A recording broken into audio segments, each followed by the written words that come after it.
अध्याय 18 मुगल काल में आर्थिक और सामाजिक जीवन। आर्थिक और सामाजिक अवस्था। 17वीं सदी के अंत तक मुगल साम्राज्य अपने क्षेत्रीय प्रसार के चरम पर था, लेकिन इस काल में उसे अनेक राजनीतिक और प्रशासनिक समस्याओं का सामना करना पड़ा, जिनमें से कुछ की चर्चा हम कर चुके हैं। आर्थिक और सामाजिक क्षेत्रों में अकबर के सत्तारोहण से लेकर 17वीं सदी के अंत तक के काल को एक काल माना जा सकता है, क्योंकि इस दौरान कोई बुनियादी परिवर्तन नहीं आया। फिर भी इस काल में महत्वपूर्ण सामाजिक और आर्थिक प्रगति हुई, जिसका विश्लेषण करने की हम कोशिश करेंगे। जीवन स्तर, ग्रामीण जीवन पद्धति और जनसमूह। इस काल में अनेक यूरोपीय व्यापारी और यात्री भारत आए और उनमें से कुछ इस देश की आर्थिक और सामाजिक अवस्था का विवरण छोड़ गए हैं। सामान्यतः उन्होंने एक ओर भारत के धन धान्य पर और शासक वर्गों के तड़क भड़क वाले जीवन पर जोर दिया है, और दूसरी ओर साधारण जनता की, किसानों, दस्तकारों और कामगारों की कमर तोड़ गरीबी पर। बाबर तो आम जनता के मामूली कपड़ों को देखकर हैरान रह गया था। उसने लिखा है, किसान और कम हैसियत वाले लोग नंगे बदन रहते हैं। इसके बाद वह पुरुषों और स्त्रियों की पोशाकों का वर्णन करता है। बाद के यूरोपीय यात्रियों ने उसके कथन की पुष्टि की है। राल्फ फिच 16वीं सदी के अंतिम भाग में भारत आया था। वह कहता है कि बनारस में लोग कमर पर बंधे जरा से कपड़े को छोड़ दे तो नंगे रहते हैं। दलेत ने लिखा है कि जाड़ों में अपने को गर्म और आरामदेह रखने के लिए कामगारों के कपड़े अपर्याप्त थे, लेकिन फिच कहता है कि जाड़ों में लोग रुईदार लबादे और रुईदार टोप पहनते हैं। ऐसी ही बातें जूते चप्पल के बारे में कही गई है। निकी 3 कहता है कि दक्कन के लोग नंगे पैर आते जाते थे। मोरलैंड जैसे एक आधुनिक लेखक ने भी कहा है कि नर्मदा नदी के उत्तर में बंगाल को छोड़ कहीं भी उन्होंने जूते का जिक्र नहीं पाया। उन्होंने इसका कारण चमड़े की ऊंची कीमत को ठहराया है। जहां तक घरों और घरेलू सामान का सवाल है, ज्यादा कुछ कहने की आवश्यकता नहीं है। ग्रामीण जिन मिट्टी के घरों में रहते थे, वे आज के घरों से भिन्न नहीं थे। चारपाई और बांस की चटाई को छोड़ शायद ही कुछ होता होगा, और मिट्टी के बर्तन होते थे जो गांव का कुम्हार बनाता था। तांबा और घंटा, धातु कांसा की तश्तरियां और बर्तन महंगे थे, और आम तौर पर गरीब उनका उपयोग नहीं करते थे। भोजन को लें तो चावल, ज्वार बाजरा और दालें, जिनको पेलसेर और दलेत ने खिचड़ी कहा है, मुख्य भोजन होता था।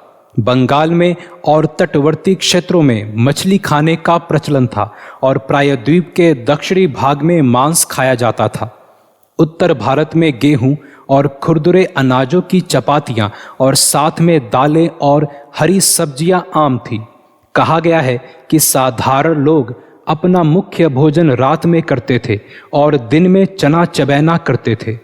तब अनाजों के मुकाबले घी तेल बहुत सस्ते थे, और लगता है कि निर्धन व्यक्ति के भोजन के स्थायी अंग थे, लेकिन नमक और शक्कर अधिक महंगे थे।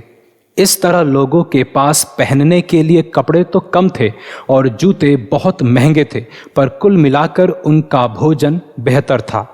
चरागाही जमीन अधिक होने के कारण वे अधिक मवेशी पाल सकते थे।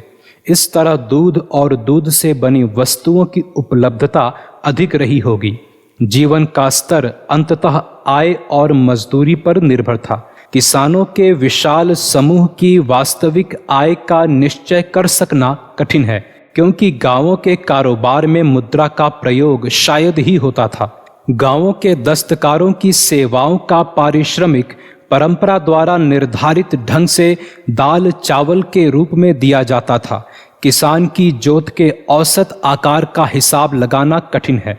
हमें उपलब्ध सूचनाओं से पता चलता है कि गांवों में असमानता बहुत अधिक थी। जिस किसान के पास अपने हल बैल नहीं होते थे, वह प्रायः जमींदारों या ऊंची जातियों की जमीन जोतता बोता था और मुश्किल से निर्वाह कर पाता था। भूमिहीन किसान और मजदूर अक्सर उस श्रेणी के होते थे जिसे अछूत या कमीन कहा जाता था। कभी अकाल पड़ता और अकाल आम थे तो सबसे अधिक कष्ट किसानों की इसी श्रेणी को और ग्रामीण दस्तकारों को उठाना पड़ता था। जो किसान अपनी जोती हुई जमीन के स्वामी थे, वे खुद काश्त कहलाते थे।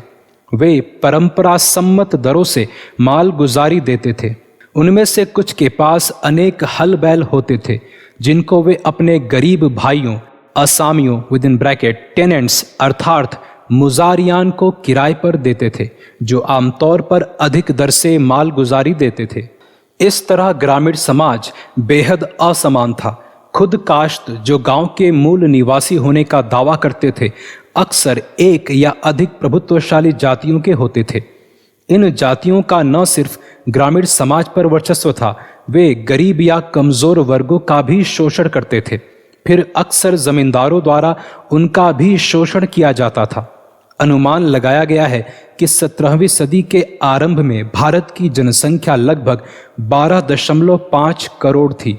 इसलिए कृषि के लिए बहुत जमीन उपलब्ध थी और यह माना जा सकता है कि सामाजिक प्रतिबंधों के दायरे में रहकर एक किसान उतनी जमीन जोत बो सकता था जितना उसके साधनों और पारिवारिक परिस्थितियों के कारण संभव था।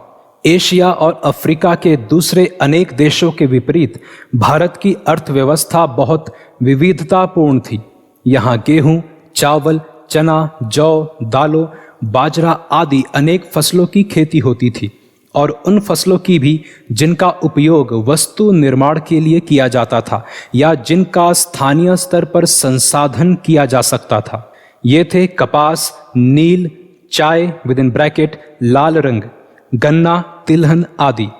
इन फसलों पर अधिक माल गुजारी लगती थी और नकद ली जाती थी, इसलिए अक्सर इन्हें नकदी फसलें या उम्दा फसलें कहा जाता था। मूल्यों के आधार पर किसान कभी सिर्फ एक तो कभी दूसरी फसल बोता था, बल्कि लाभ होता दिखाई देता तो नई फसलें बोने के लिए भी तैयार रहता था।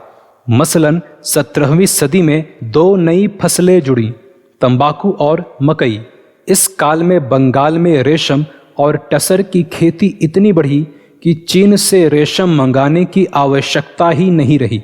फिर 18वीं सदी में आलू और लाल मिर्च को अपनाया गया। उत्पादन की क्षमता पर ध्यान दें तो 17वीं सदी में गांव नगरों की बढ़ती आबादी को भोजन देने में समर्थ थे। भारत कुछ पड़ोसी देशों को अनाजों का निर्यात भी करता था, विशेषकर चावल और शक्कर का। वह इस काल में वस्तु निर्माण और विशेषकर कपड़ों के उत्पादन के लिए आवश्यक कच्चा माल जुटा सकने में भी समर्थ था। कृषि के प्रसार और सुधार के लिए मुगल राज्य किसानों को प्रोत्साहन और ऋण विद इन ब्रैकेट तकावी भी प्रदान करता था, लेकिन स्थानीय प्रयासों, पहल और निवेश के बिना ये प्रसार और विस्तार शायद ही संभव होते। इस तरह भारतीय कृषक उतना रूढ़िवादी और परिवर्तन विरोधी नहीं था जितना अक्सर उसे दिखाया गया है। हालांकि कोई नई खेतिहर तकनीक नहीं आई, पर भारतीय कृषि कुल मिलाकर देखे तो सक्षम थी तथा इस काल में वस्तु निर्माण और व्यापार की वृद्धि में उसकी निश्चित रूप में भूमिका रही। मध्यकाल में किसान जब तक माल गुजारी देता रहता था, जमीन से बेदखल नहीं किया जाता था। अगर उसे खरीदार मिलता और बाकी किसान आपत्ति न करते तो वह अपनी जमीन बेच भी सकता था। उसकी मृत्यु के बाद उसके बच्चे अधिकार रूप में उसकी जमीन के वारिस होते थे। राज्य के हिस्से की दर ऊंची होती थी, कभी कभी उपज की लगभग आधी होती थी और जिसे चुकाने के बाद साधारण किसान के पास इतना ही बचता था कि वह अपना जीवन चला सके।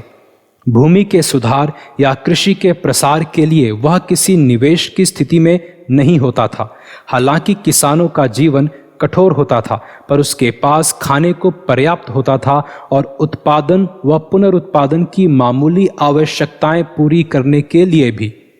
उसके जीवन का ढर्रा अंशतः मौसम से और अंशतः उन रीति रिवाजों से तय होता था जिनमें मेलों, तीर्थयात्राओं, समारोहों आदि का अपना स्थान था।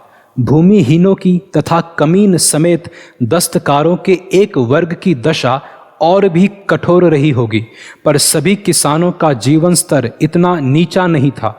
भूस्वामी खेतीहरों (ब्रैकेट खुद काश्त) के पास आमतौर पर अधिक जमीनें होती थी और कुछ लोगों के पास तो बड़े बड़े भूखंड तथा कृषि के लिए अनेक हल बैल होते थे।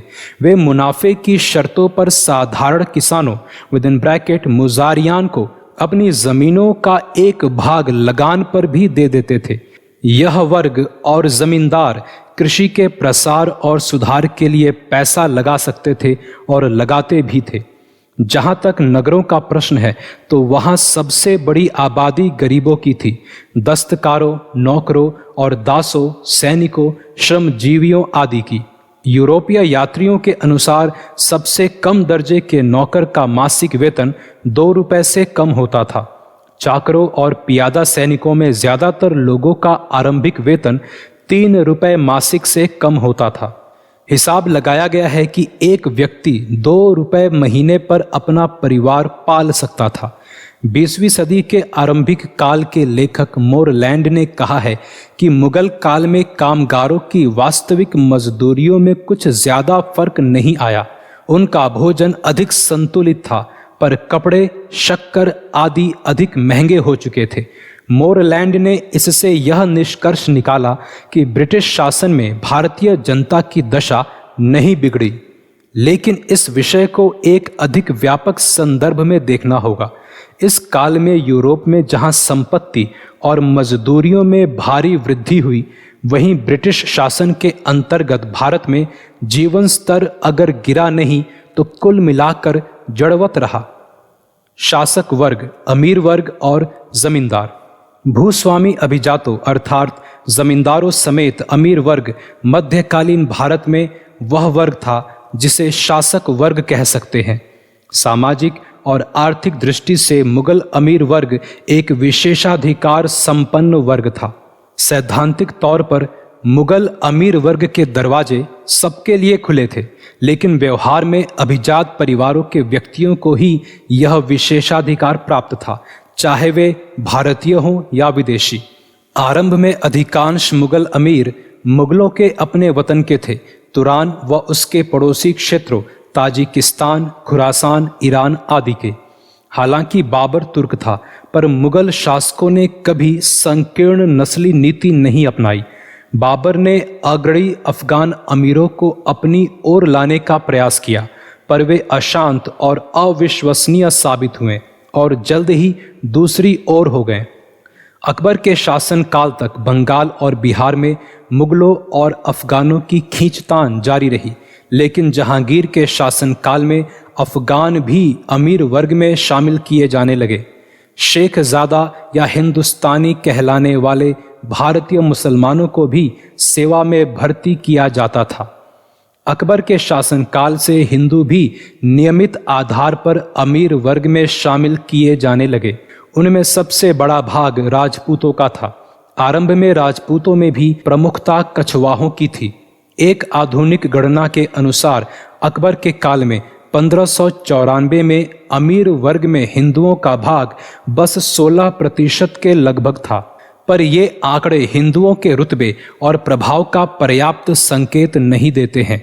राजा मान सिंह और राजा बीरबल दोनों अकबर के निजी दोस्त और स्थायी साथी थे, जबकि राजस्व प्रशासन के क्षेत्र में राजा टोडरमल का भारी प्रभाव और सम्मान था। जो राजपूत अमीरों में शामिल किए जाते थे वे या तो पुश्तैनी राजा होते थे या राजाओं से संबंधित या उनके सहयोगी अभिजात परिवारों के होते थे। इसलिए अमीर वर्ग में उनके शामिल होने से उसका अभिजात चरित्र और प्रखर हुआ। इसके बावजूद अमीर वर्ग ने समाज के निचले वर्गों के लोगों को प्रोन्नति और यश प्राप्ति का एक रास्ता जरूर दिया। उदाहरण के लिए केंद्रीय और प्रांतीय सरकारों में विभिन्न स्तरों पर अनेक कायस्थ और खत्री भर्ती किए गए। कुछ निम्न वर्गीय लोगों को नियुक्त किए जाने के भी दृष्टांत मिलते हैं। जहांगीर और शाहजहां के काल में अमीर वर्ग में पर्याप्त स्थायित्व आया। इन दोनों बादशाहों ने अमीर वर्ग के गठन मनसबदारी व्यवस्था पर बहुत ध्यान दिया। सुव्यवस्थित प्रोन्नति, अनुशासन और शाही सेवा में योग्य व्यक्तियों की भर्ती के लिए नियम कायदे बनाए गए। जैसा कि हमने देखा, मुगल अमीरों का वेतन हर तरीके से बहुत ऊंचा था।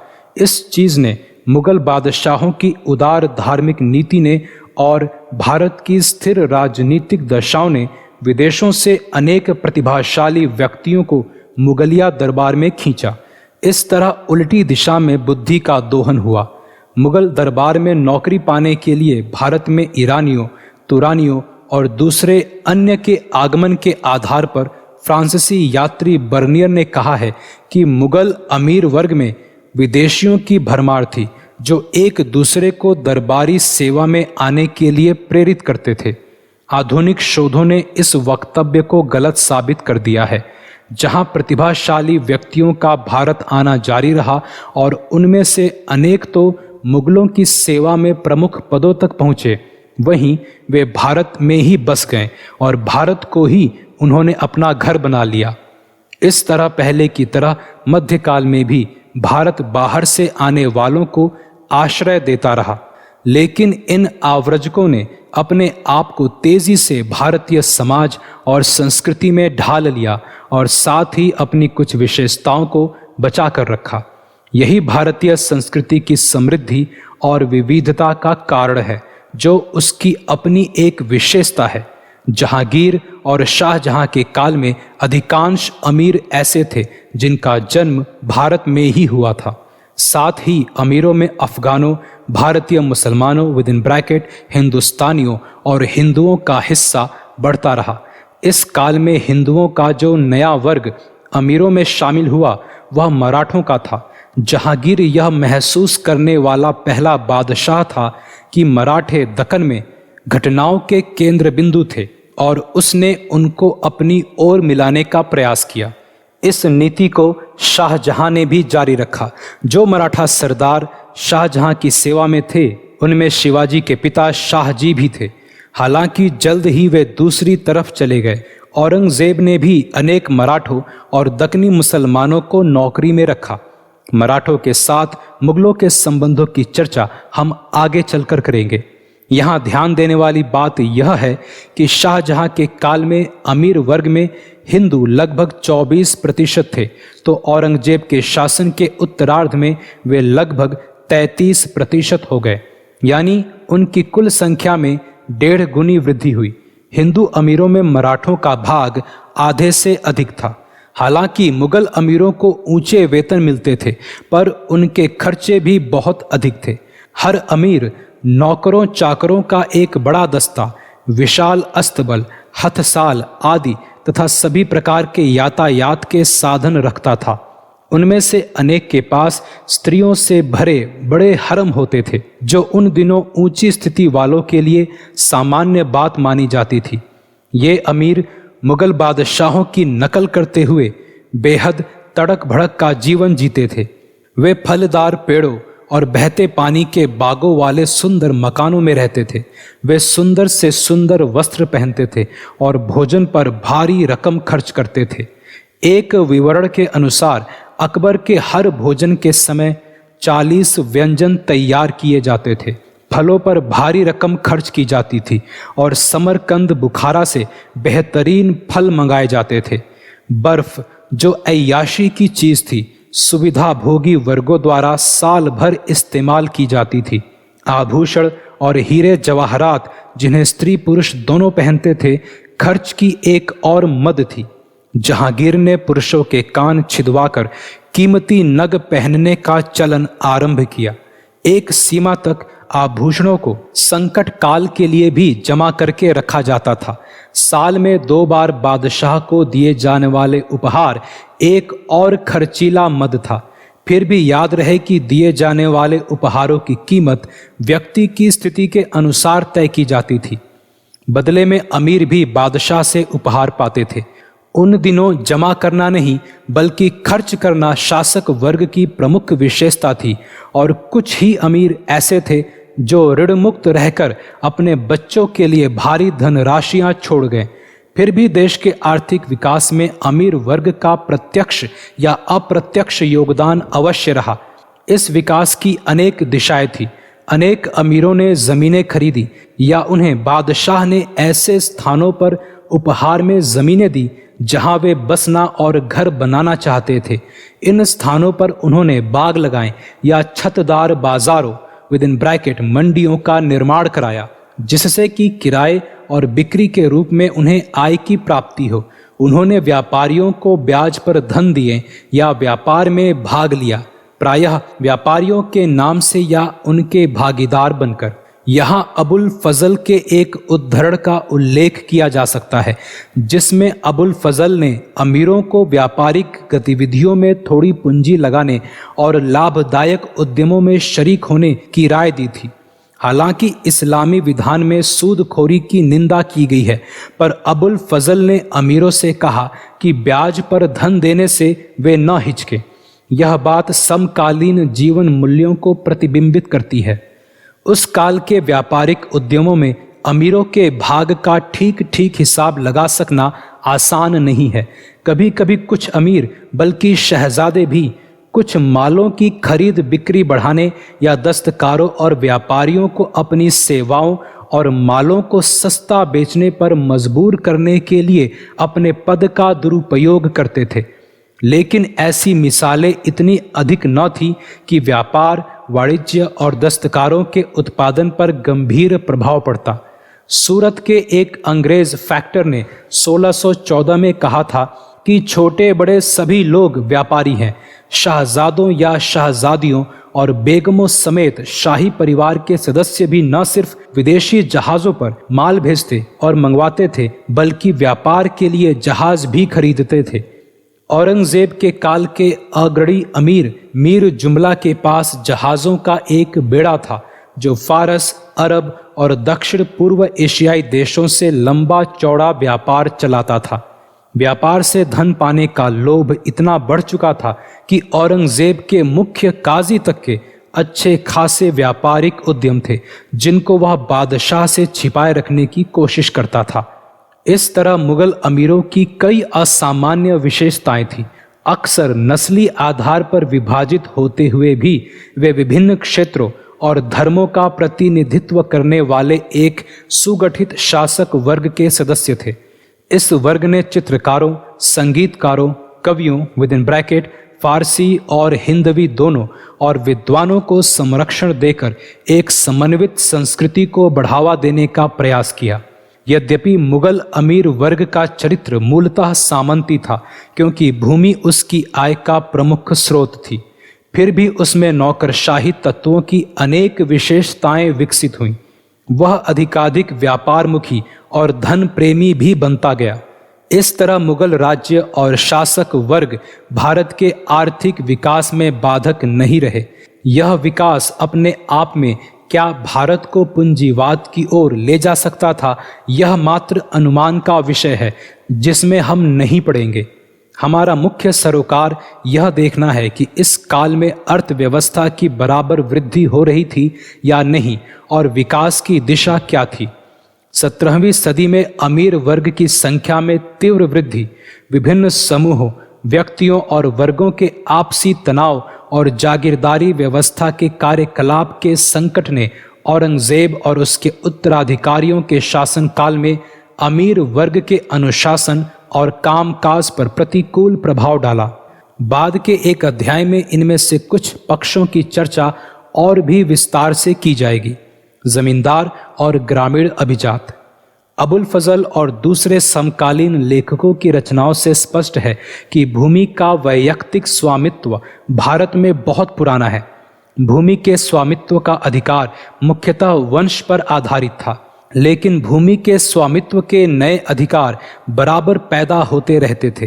परंपरा यह थी कि जो व्यक्ति किसी भूमि पर पहल कृषि करता, वह उस भूमि का स्वामी माना जाता था। मध्यकाल में बहुत बंजर जमीन उपलब्ध थी। उद्यमी व्यक्तियों के किसी समूह के लिए एक नया गांव बसाना या किसी गांव की बंजर जमीनों को कृषि योग्य बनाना और इन जमीनों का मालिक बन जाना कुछ कठिन कार्य नहीं था। कृषि की जमीनों के स्वामी होने के अलावा जमींदारों के एक अच्छे खासे वर्ग को अनेक गांवों से मालगुजारी की वसूली का पुश्तैनी अधिकार प्राप्त था। इसे उसका ताल्लुका या उसकी जमींदारी कहा जाता था। मालगुजारी वसूल करने के बदले जमींदार उसमें से एक हिस्सा पाता था, जो कुछ क्षेत्रों में 25% तक चली जाती थी।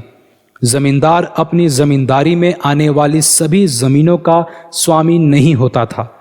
जमीन पर वास्तव में खेती करने वाले किसान जब तक मालगुजारी देते रहते थे, वे बेदखल नहीं किए जा सकते थे। इस तरह जमीन में जमींदारों और किसानों के अपने अपने वंशानुगत अधिकार थे।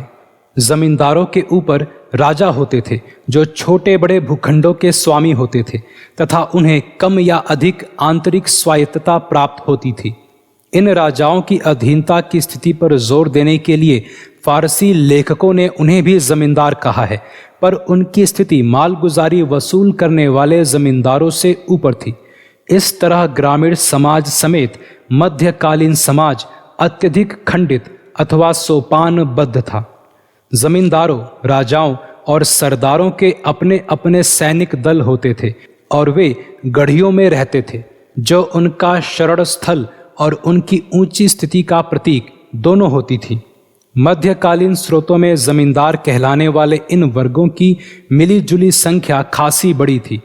आईने अकबरी के अनुसार अकबर के काल में उनके पास 3,84,558 सवार, 42,77,057 पैदल सैनिक, 1,863 हाथी और 4,260 तोपें थी। पर ये जमींदार बिखरे हुए थे और किसी एक समय में या एक स्थान पर कभी एक बड़ी सेना नहीं जुटा सकते थे। आमतौर पर जमींदारों के अपनी जमींदारियों में बसे किसानों के साथ जाति, वंश या कबीले के आधार पर गहरे संबंध होते थे।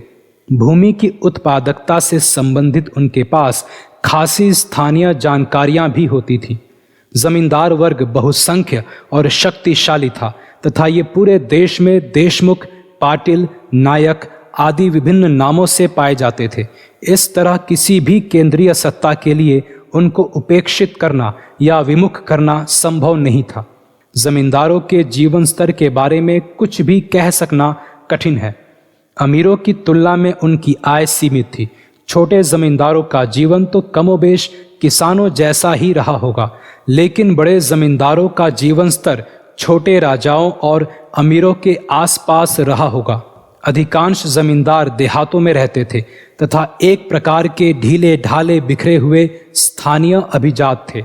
जमींदारों को मात्र जमीन पर नियंत्रण के लिए लड़ने वाले और अपने वर्चस्व वाले क्षेत्रों में किसानों का शोषण करने वाले व्यक्ति मानना सही नहीं होगा। अनेक जमींदारों के अपनी जमींदारी की भूस्वामी कृषक जातियों के साथ गहरे जातिगत और नातेदारी के संबंध होते थे।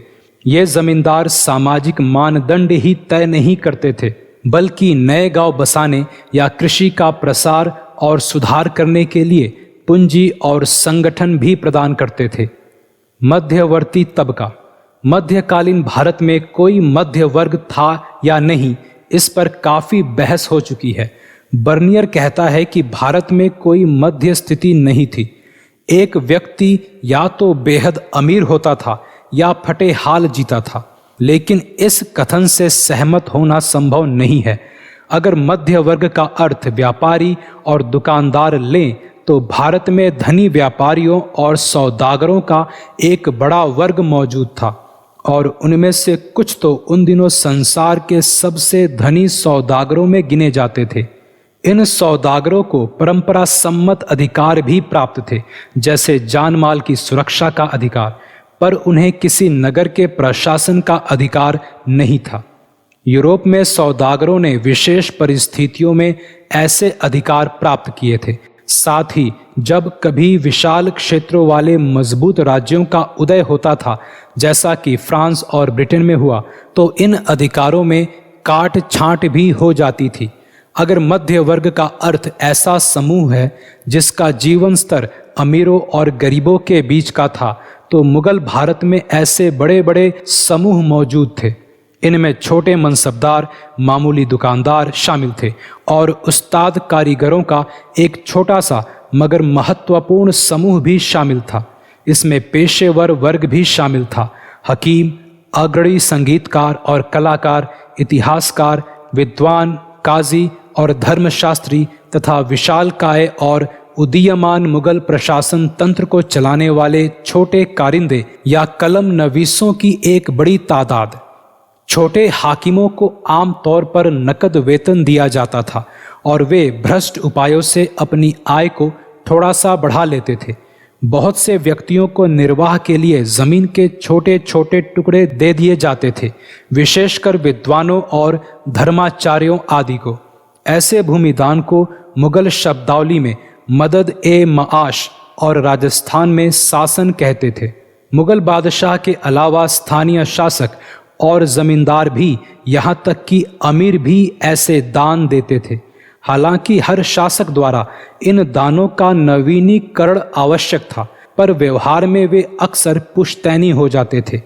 ये समूह अक्सर ग्रामीण अभिजात वर्ग के अंग बन जाते थे तथा ग्राम और नगर के बीच की कड़ी भी। अक्सर लेखक, इतिहासकार और धर्मशास्त्री इसी वर्ग के होते थे। यह मध्यवर्ती तबका कोई वर्ग नहीं था, क्योंकि विभिन्न समूहों के हित अलग अलग होते थे। इनमें विभिन्न धार्मिक समूहों और जातियों के लोग शामिल होते थे। व्यापार और वाणिज्य का संगठन। भारत का व्यापारी वर्ग बहुसंख्य, पूरे देश में फैले हुए, सुसंगठित और बेहद पेशेवर था। अगर कुछ लंबी दूरी के अंतर क्षेत्रीय व्यापार में सिद्धहस्त थे, तो कुछ स्थानीय खुदरा व्यापार में। पहले वालों को सेठ, बोहरा या मोदी तथा दूसरे वालों को व्यापारी या बनिक कहा जाता था। वस्तुओं के खुदरा व्यापार करने के अलावा बनिक गांवों और कस्बों में अपने गुमाश्ते भी बिठाते थे, जिनकी सहायता से वे अनाजों और नकदी फसलों को खरीदते थे। बंजारे नाम से ऐसे व्यापारियों की एक और श्रेणी थी, जो थोक माल को एक स्थान से दूसरे स्थान तक ले जाने में सिद्धहस्त थी। बंजारे लंबी दूरियां तय करते थे और कभी कभी तो हजारों बैलों पर अनाज, दालें, घी, नमक आदि लाद कर चलते थे।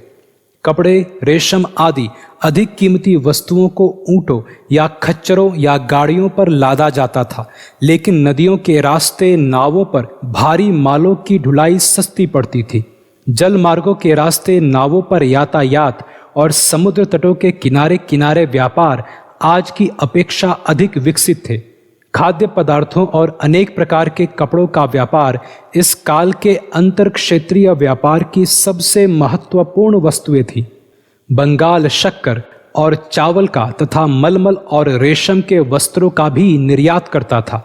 कोरोमंडल तट कपड़ा उत्पादन का केंद्र बन चुका था तथा वह गुजरात के साथ भारी व्यापार करता था। तट के किनारे किनारे भी और दक्कन पार करके भी। गुजरात विदेशी मालों का प्रवेश बिंदु था।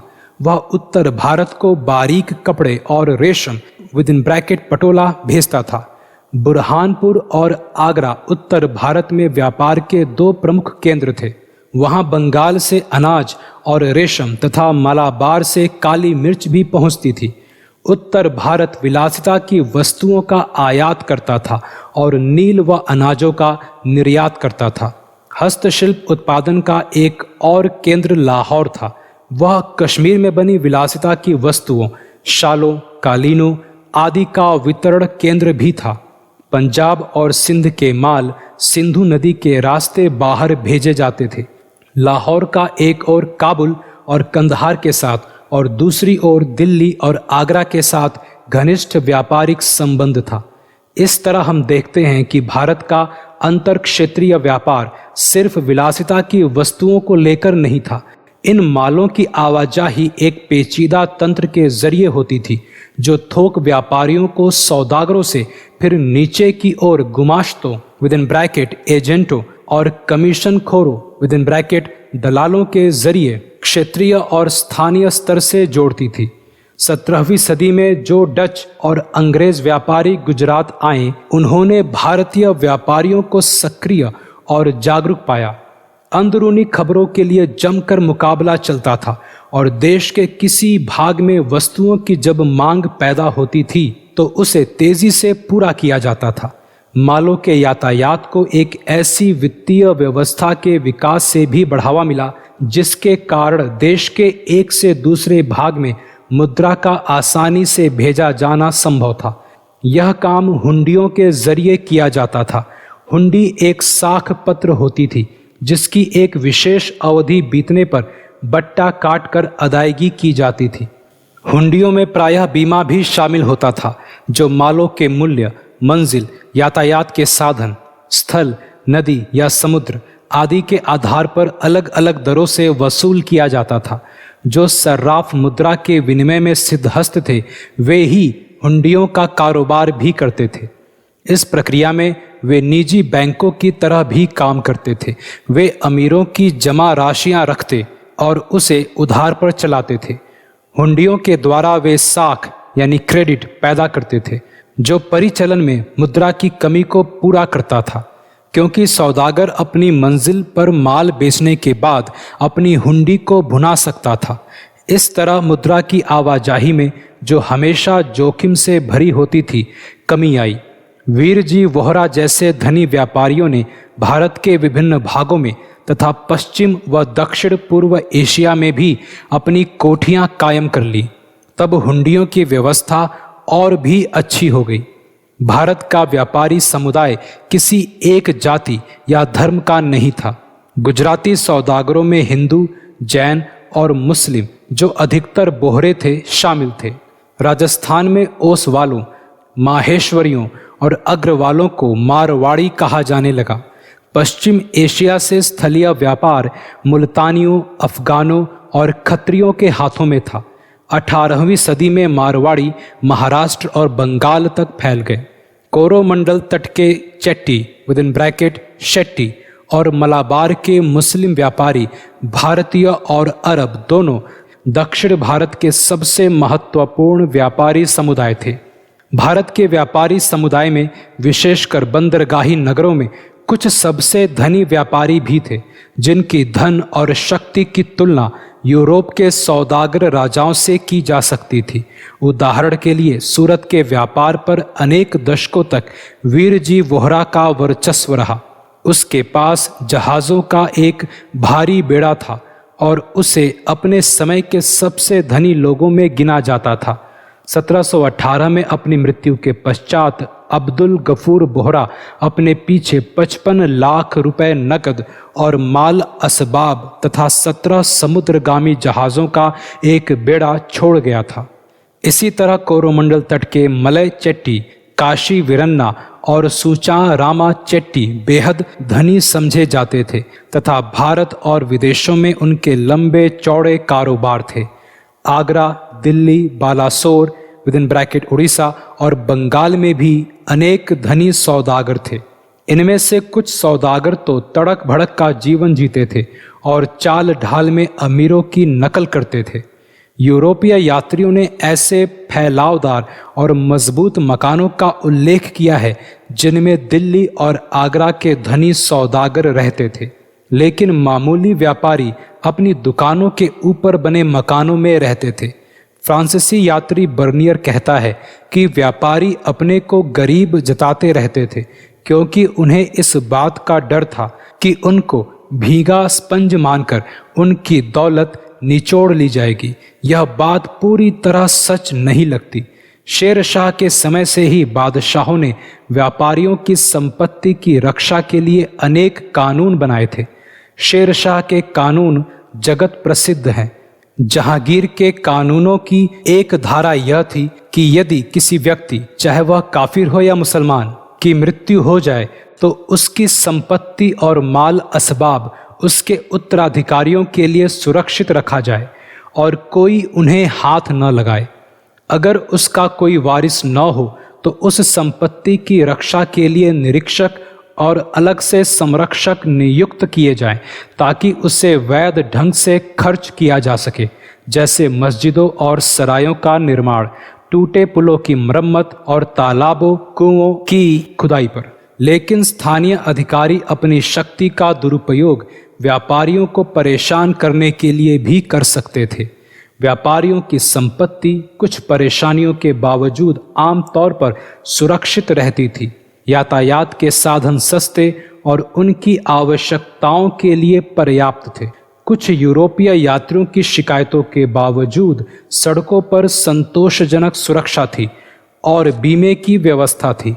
प्रमुख राजमार्गों पर 5-5 कोस की दूरी पर सरायों के साथ यात्रा उस काल के यूरोप जितनी ही सुगम थी। फिर भी व्यापार और व्यापारियों की सामाजिक स्थिति हीन ही रही। राजनीतिक प्रक्रियाओं पर व्यापारियों का कितना प्रभाव था, यह विवाद का विषय है। जहां तक उनके हितों का सवाल है, भारतीय व्यापारी राजनीतिक क्षेत्रों में प्रभाव से वंचित नहीं थे। हर सौदागर समुदाय का अपना अगुवा अर्थात नगर सेठ होता था, जो उनकी तरफ से स्थानीय अधिकारियों से बातें कर सकता था। अपनी बात मनवाने के लिए अहमदाबाद में और अन्यत्र भी व्यापारियों की हड़तालों के उदाहरण मिलते हैं। हमने व्यापार में मुगल शाही खानदान के सदस्यों और मीर जुमला जैसे प्रमुख अमीरों की भागीदारी की बात भी कही है। इस तरह देश और व्यापारी वर्गों के कारोबार और व्यापारिक हितों के संरक्षण के प्रति मुगल शासक वर्ग लापरवाह नहीं था। हालांकि उनके व्यावसायिक हितों को बढ़ावा देने में वह उस तरह सक्रिय न था जिस तरह ब्रिटेन, फ्रांस और हॉलैंड जैसे कुछ यूरोपीय राज्य थे। भारत में 17वीं सदी में व्यापार और वाणिज्य का प्रसार अनेक कारणों से हुआ।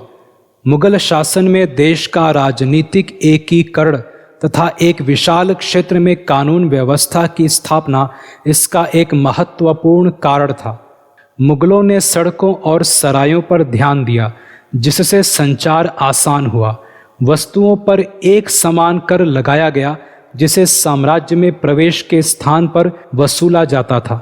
राहदारी चुंगी को गैर कानूनी करार दिया गया, हालांकि कुछ स्थानीय राजा इसे वसूल करते रहे। मुगलों ने देश भर में फैली टकसालों में उच्च शुद्धता वाले चांदी के सिक्के ढलवाए। कोई भी व्यापारी अपनी चांदी लेकर टकसाल में जा सकता था और बट्टा यानी कटौती देकर सिक्के ढलवा सकता था। मुगल रुपया देश विदेश में प्रामाणिक मुद्रा बन गया और इस तरह भारतीय व्यापार को इससे बढ़ावा मिला। कुछ मुगल नीतियों ने अर्थव्यवस्था के व्यवसायीकरण में अर्थात एक मौद्रिक अर्थव्यवस्था के विकास में भी सहायता पहुंचाई। स्थायी सेना को और अनेक प्रशासन कर्मियों को भी वेतन नकद दिए जाते थे, लेकिन अमीरों को नहीं। जब्ती व्यवस्था में मालगुजारी का हिसाब लगाकर उसे नकद में मांगा जाता था। जब किसानों को आकलन की दूसरी विधियों को मसलन बंटाईदारी को चुनने की छूट दी जाती थी, तब भी राज्य के भाग को आम तौर पर अनाज के व्यापारियों की सहायता से गांवों में ही बेच दिया जाता था। अनुमान लगाया है कि लगभग 20% ग्रामीण उत्पादन बाजार में आता था, जो एक उच्च अनुपात है। ग्रामीण अनाज मंडियों के विकास के कारण छोटे कस्बों का उदय हुआ। अमीरों के यहाँ विलासिता की हर प्रकार की वस्तुओं की मांग के कारण हस्तशिल्प उत्पादन का प्रसार हुआ और नगरों का विकास भी। देश में 16वीं सदी में अनेक बड़े नगर विकसित हो चुके थे। राल्फ फिच के अनुसार आगरा और फतेहपुर सीकरी लंदन से भी बड़े थे, जो उन दिनों यूरोप के सबसे बड़े नगरों में एक था। अकबर के दरबार में आने वाले जेसुइट पादरी मोंसरेत ने लिखा है कि लाहौर यूरोप या एशिया के किसी भी नगर से पीछे नहीं था। हाल के एक अध्ययन से स्पष्ट है कि 17वीं सदी में आगरा फैलकर 2 गुना हो गया। बर्नियर, जिसकी रचना 17वीं सदी के मध्य की है, कहता है कि दिल्ली पेरिस से कम नहीं था और आगरा दिल्ली से बड़ा था।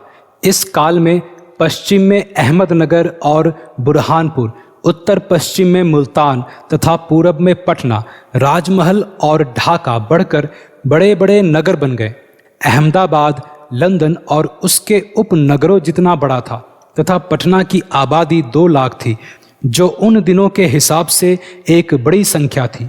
ये नगर प्रशासन के केंद्र ही नहीं थे, बल्कि व्यापार और विनिर्माण के केंद्रों के रूप में भी विकसित हुए। मुगलों की ग्रामीण उत्पादन का एक बड़ा भाग वसूल करने और उसे मुद्रा में बदलने की क्षमता ने तथा अमीरों के हाथों में उसके समकेंद्रण ने सभी प्रकार की विलासिता की वस्तुओं की मांग को बढ़ावा दिया। इनमें मकानों, सरायों और बावलियों आदि के लिए निर्माण सामग्री भी शामिल थी। हथियारों, सभी प्रकार की बंदूकों, तोपों, ढालों आदि और जहाज़ों के निर्माण में वृद्धि सरकार के सीधे हस्तक्षेप के परिणामों के 2 प्रमुख उदाहरण हैं। सचल तोपों समेत सभी प्रकार की तोपों के उत्पादन में अकबर और औरंगजेब दोनों की गहरी दिलचस्पी थी और उन्होंने तोपों के सुधार के लिए कदम भी उठाए। भारतीय इस्पात की तलवारों की मांग भारत से बाहर भी थी। 1651 में शाहजहां ने समुद्रगामी जहाज़ों के निर्माण का एक कार्यक्रम शुरू किया तथा पश्चिम एशिया की यात्रा के लिए 4 से 6 जहाज़ बनाए गए। अगले साल 6 जहाज समुद्र में उतारे गए। यह धनी व्यापारियों और अमीर वर्ग के जहाज निर्माण कार्यक्रम का ही एक अंग था। फलस्वरूप भारतीय गोदियां जल्द ही यूरोपीय तर्ज पर जहाज बनाने की स्थिति में आ गई तथा पश्चिमी एशिया के लिए माल भाड़ों में कमी आई।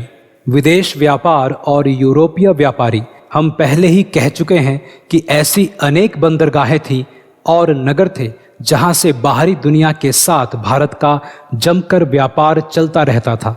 भारत न केवल दक्षिण पूर्व और पश्चिम एशिया के अनेक देशों को चावल, शक्कर आदि खाद्य पदार्थ भेजता था, बल्कि इस क्षेत्र के व्यापार में भारतीय कपड़ों का भी बहुत महत्वपूर्ण स्थान था। जैसा कि एक अंग्रेज गुमाश्ते ने कहा था, अदन से अचीन तक हर कोई सर से पांव तक भारतीय वस्त्रों में लिपटा हुआ था। यह वक्तव्य थोड़ी अतिशयोक्ति से भरा अवश्य है, क्योंकि मिस्र और उस्मानी तुर्की भी कपास पैदा करते और कपड़ों का निर्यात करते थे, पर बुनियादी तौर पर यह सही है। यही चीज थी जिसने भारत को विद इन ब्रैकेट चीन छोड़कर एशियाई जगत का कारखाना जैसा बना दिया था। भारत को जिन वस्तुओं का आयात करना पड़ता था वे थी टिन और तांबे जैसी कुछ धातुएं, जिनका उत्पादन यहाँ अपर्याप्त था। टिन का उपयोग कांसा बनाने के लिए किया जाता था। भोजन और दवाओं में प्रयोग के लिए कुछ मसाले, जंगी घोड़े और हाथी दांत जैसी विलासिता की वस्तुएं। व्यापार का अनुकूल संतुलन बनाए रखने के लिए भारत को सोने चांदी का आयात करना पड़ता था। भारत के विदेश व्यापार के बढ़ने के कारण 17वीं सदी में देश में सोने चांदी का आयात इतना बढ़ गया कि बर्नियर के अनुसार दुनिया के हर भाग में घूमने फिरने के बाद सोना चांदी अंततः भारत में दफन हो जाते हैं, जो सोने और चांदी का तहखाना है। इस वक्तव्य में भी अतिशयोक्ति है, क्योंकि उन दिनों प्रत्येक देश सोना चांदी से चिपके रहने का प्रयास करता था, लेकिन अधिकतर इसमें भारत और चीन ही सफल रहे, क्योंकि उनकी अर्थव्यवस्थाएं विशाल थीं और वे अधिकतर आत्मनिर्भर थे। हम 15वीं सदी के अंतिम वर्षों में भारत में पुर्तगालियों के आगमन का उल्लेख कर चुके हैं। तीखे पुर्तगाली विरोध के बावजूद डचों ने 1606 में गोलकुंडा के सुल्तान से एक फरमान हासिल करके मसूलीपट्टम में अपना अड्डा बना लिया।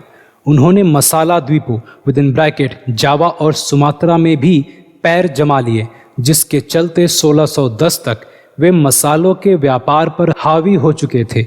डच मूलतः मसालों के व्यापार के लिए ही पूरब में आए थे, पर जल्द ही उन्होंने महसूस कर लिया कि भारतीय कपड़ों के बदले मसाले हासिल करना सबसे आसान है। कोरोमंडल तट पर बनने वाले कपड़े दक्षिण पूर्व एशिया में सबसे अधिक लोकप्रिय थे और उनकी लदाई सबसे सस्ती थी।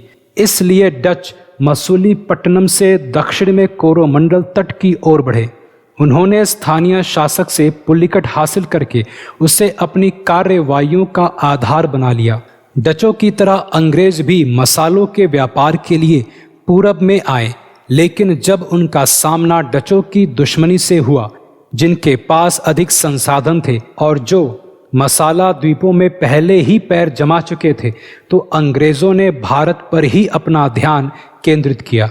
सूरत से बाहर एक पुर्तगाली बेड़े को हराने के बाद उन्होंने आखिर 1612 में वहां अपनी फैक्ट्री बना ही ली। उसे 1618 में जहांगीर के एक फरमान ने अनुमोदित किया, जिसे सर टॉमस रो की सहायता से प्राप्त किया गया था। फिर डच भी आए और सूरत में उन्होंने भी एक फैक्ट्री बनाई। भारत के वस्त्र निर्यात के केंद्र के रूप में अंग्रेजों ने गुजरात के महत्व को जल्द ही महसूस कर लिया। उन्होंने लाल सागर और फारस की खाड़ी के बंदरगाहों के साथ भारत के व्यापार में दखल देने की कोशिश की। 1622 में ईरानी फौजों की मदद से उन्होंने हरमुज पर कब्जा कर लिया, जो फारस की खाड़ी के सिरे पर पुर्तगालियों का अड्डा था।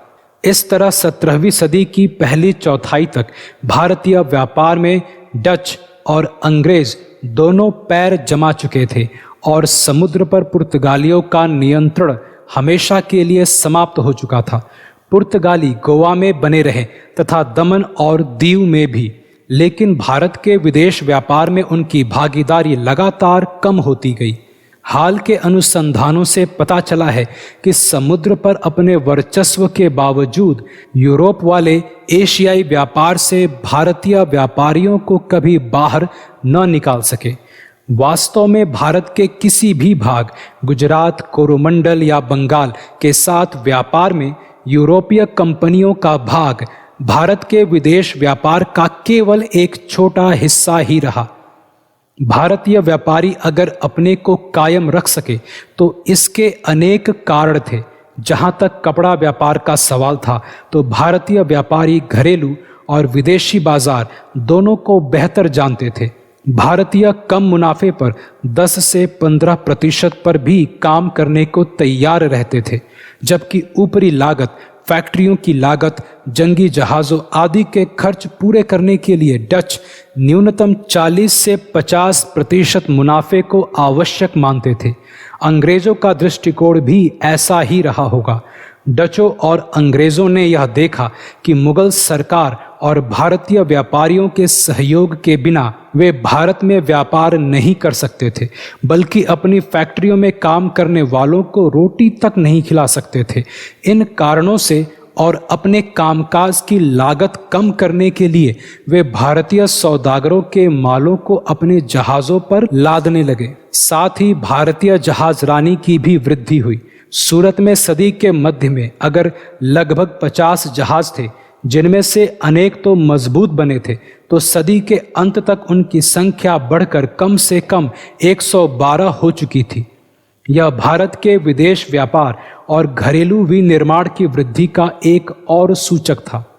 एशियाई व्यापार में भागीदारी के अलावा अंग्रेज और डच ऐसी वस्तुओं की तलाश में भी थे जिनका भारत से यूरोप को निर्यात किया जा सके। आरंभ में काली मिर्च के अलावा प्रमुख व्यापार नील का था, जिसका उपयोग ऊनी कपड़ों की रंगाई के लिए किया जाता था। सबसे उपयुक्त नील वह पाया गया जो सरखेज गुजरात और आगरा के पास बयाना में पैदा किया जाता था। अंग्रेजों ने जल्द ही कैलिको मोटा सूती कपड़ा कहलाने वाले भारतीय वस्त्रों का यूरोप को निर्यात शुरू कर दिया।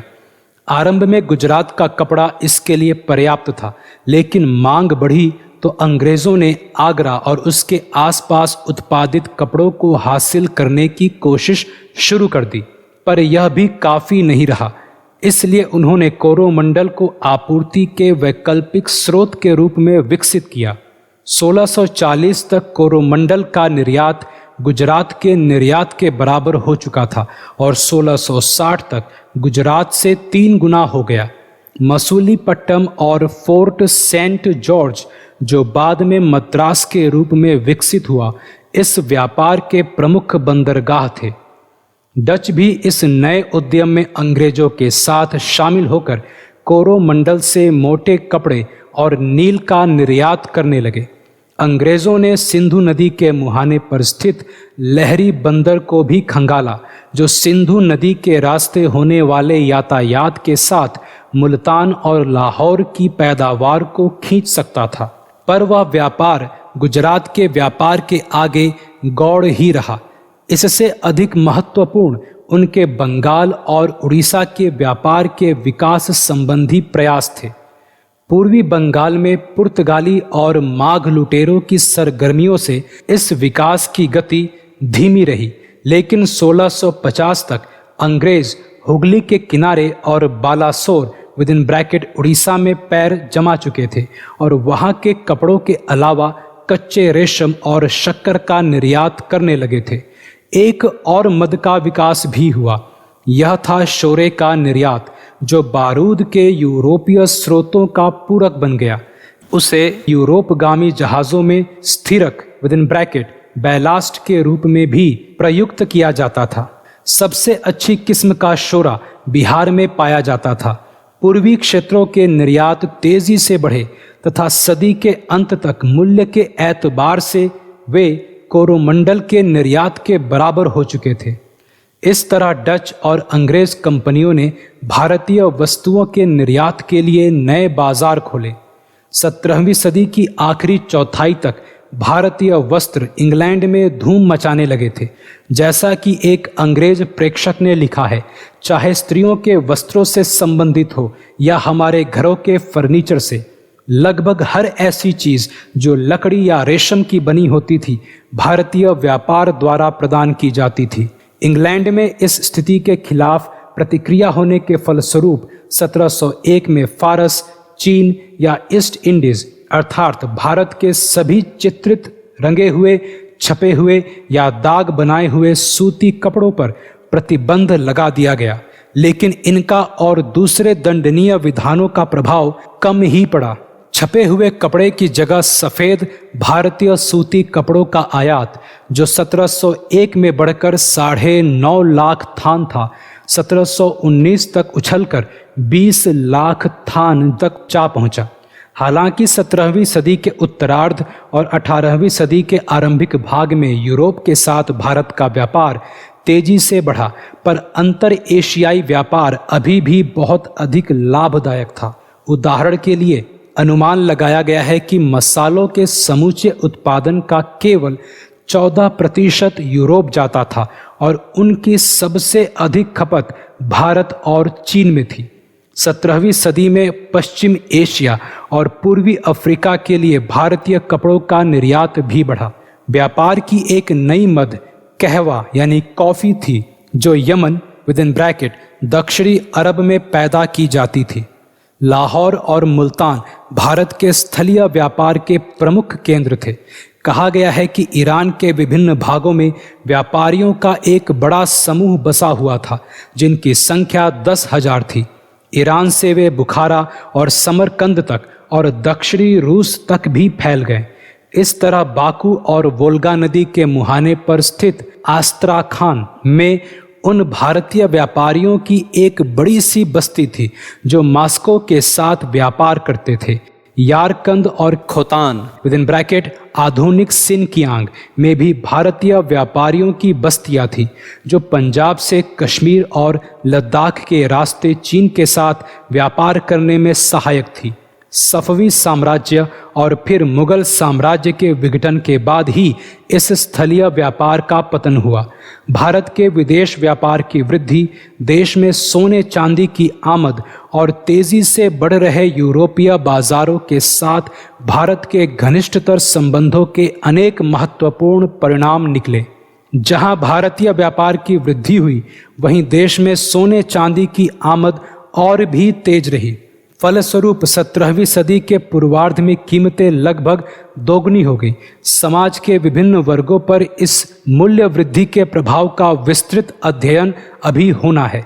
इससे संभवतः गांवों के पुराने परंपरागत संबंध कमजोर हुए तथा कुलीन वर्ग और भी धन प्रेमी, लोभी और खून चूस बन गए। दूसरे यूरोपीय राष्ट्र भारत को होने वाले सोने चांदी के निर्यात के विकल्प की खोज में थे। एक उपाय तो यह था कि मसालों के व्यापार पर एकाधिकार करके और कपड़ों के भारतीय व्यापार पर कब्जा करके एशिया के व्यापार तंत्र में घुसा जाए। जैसा कि हमने देखा, इन क्षेत्रों में उन्हें सीमित सफलता ही मिली। इसलिए उन्होंने भारत और पास पड़ोस में साम्राज्य बनाने का प्रयास किया ताकि वे इन क्षेत्रों के राजस्व से यूरोप के आयातों का भुगतान कर सके।